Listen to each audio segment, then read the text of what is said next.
네, 여러분 안녕하세요. 도시화경제 송승입니다. 얼어 죽어도 신축, 얼죽신이라는 현상이 지속이 되고 있습니다. 하지만 입지 그리고 상품별로 지금은 시장 환경이 상당히 변화하고 있는데요. 강북권과 외곽 지역에서는 분양가 대비했을 때 수억씩 떨어지는 마이너스 프리미엄이 발생되는 매물들이 증가를 하고 있습니다. 반면 강남권의 신축 아파트는 신고가들이 계속 나오고 있는 상황이죠. 이렇게 신축 아파트에 대한 그 양극화 현상에 대해서 오늘 진단해 보도록 하겠습니다. 신축 아파트 가격 왜 이렇게 차이가 나는 걸까요? 마이너스 프리미엄들이 발생되고 있는 아파트들 한번 살펴보도록 하겠습니다. 강북구 미아동에 있는 하나 포레나 미아 전용 80제곱미터를 보면은 분양가가 10억 2,600만 원에서 10억 8,400만 원 정도 선이었습니다. 그렇지만 최근 나오는 매물들을 한번 살펴보면은 10억 3,200만 원 정도 선으로 가격들이 나오고 있는데요. 발코니 확장비 3,600만 원 정도를 포함을 하게 된다면 약 한 6천만 원 정도 마이너스가 발생됐다라고 보실 수가 있을 것 같습니다.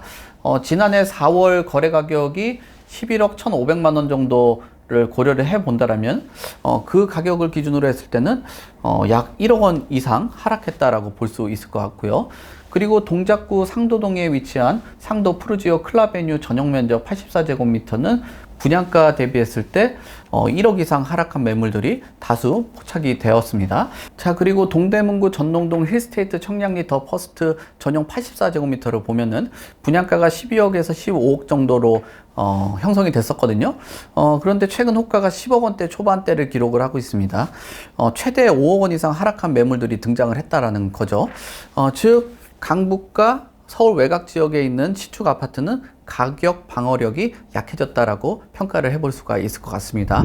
반면에 강남의 신축 아파트들은 신고가를 기록을 하면서 높은 선호도를 유지를 하고 있죠. 자, 대표적으로 서초구 잠원동의 메이플자이 전용 124제곱미터를 보면 최근 거래가가 57억 7,500만 원 정도 수준입니다. 이게 반년 전 정도 되죠. 그때 당시에 50억 원을 돌파한 이후에 또다시 신고가를 갱신을 한 거거든요.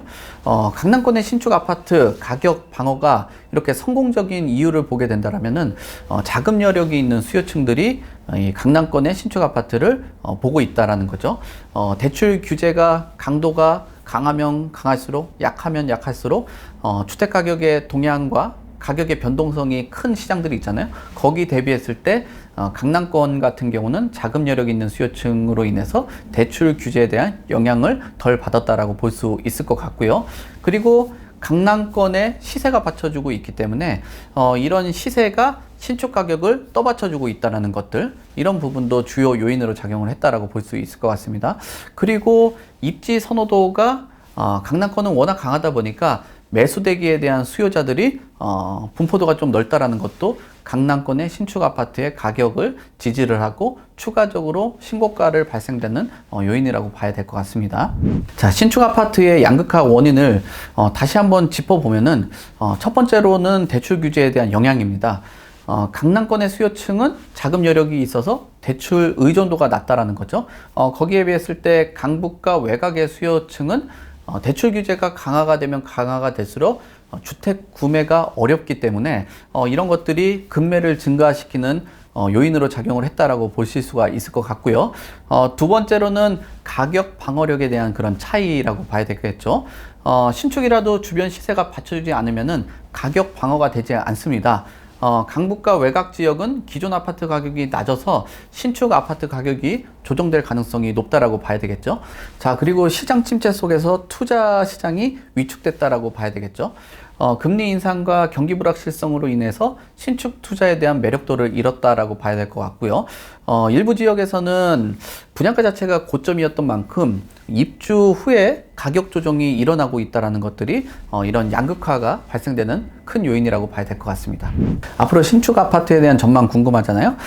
우선 강남권의 신축 아파트는 강세장이 유지될 가능성이 높다고 보여집니다. 강남 3구를 비롯해서 한강변에 위치한 주요 입지에서는 자금 여력이 있는 매수층이 두터워서 신고가가 갱신될 가능성이 높다고 보여지고요. 그리고 토지거래 허가구역에 대한 해제, 재건축 활성화로 인해서 강남권의 신축 선호는 추가적으로 지속될 가능성이 높다라고 보여집니다. 하지만 강북과 외곽 지역의 아파트는 추가 하락 가능성이 높다라고 봅니다. 주변 아파트 시세 대비했을 때 신축 아파트 가격이 너무 비싼 경우에는 가격이 조정될 것으로 보여지고요. 거기에 거래 절벽까지도 이어지게 된다라면은 가격의 조정은 더 크게 나타날 것으로 보여집니다. 거기에 대출 규제 완화라는 변수가 여전히 남아 있긴 한데, 대출 규제가 완화가 된다라면은 외곽의 신축 아파트도 충분히 반등 가능성이 있기는 하지만 현재 DSR 규제가 유지가 된다라면 강남권과 외곽 지역의 양극화 심화 가능성은 더욱 커질 것으로 보여집니다. 자, 그렇다면 지역별로 신축 아파트에 대한 투자 전략을 세워야겠죠. 강남권의 신축 아파트는 수요층이 안정적으로 형성이 되어 있기 때문에 강남의 주요 지역은 장기적으로 안정적인 가치가 유지될 가능성이 있다고 보여집니다. 다만 현 시점에서는 신고가 매수보다는 시장 흐름을 잘 살펴보고 신중한 접근을 하실 필요가 있다고 보여지고요. 강북과 외곽의 신축 아파트는 마피 매물이 등장한 단지라면 분양가 대비했을 때 메리트가 있는지 한번 보시고 매입을 고려를 해보셔도 좋을 것 같습니다.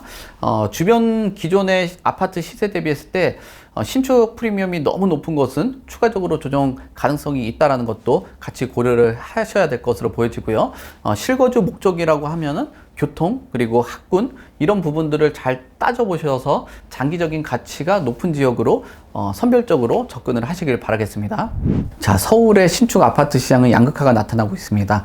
강남권에는 신고가가 갱신되는 사례가 나타나고 있고요. 서울의 강북과 외곽 지역은 마이너스 프리미엄들이 속출되고 있죠. 하지만 강남권의 신고가 갱신은 항상 경계를 하실 필요가 있고요. 또 서울의 마이너스 프리미엄들 발생되는 지역들은 또 하나의 기회가 될 수 있습니다. 항상 위기와 기회는 공존을 하고 있다는 거 여러분들이 인지를 하실 필요가 있다고 보여집니다. 이런 기회와 또 위기를 피하고 싶다라고 생각되시는 분들은 하단에 나와 있는 연락처로 연락을 주시면 저와 함께 할 수 있고요.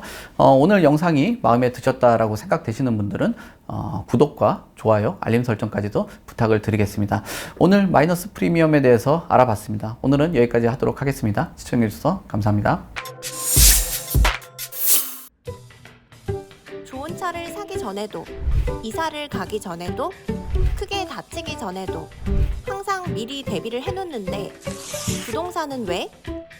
사전 점검 서비스는 부동산 매물을 사거나 짓거나 하기 전에 법률부터 부동산 정보까지 한 번에 미리 대비하는 서비스입니다.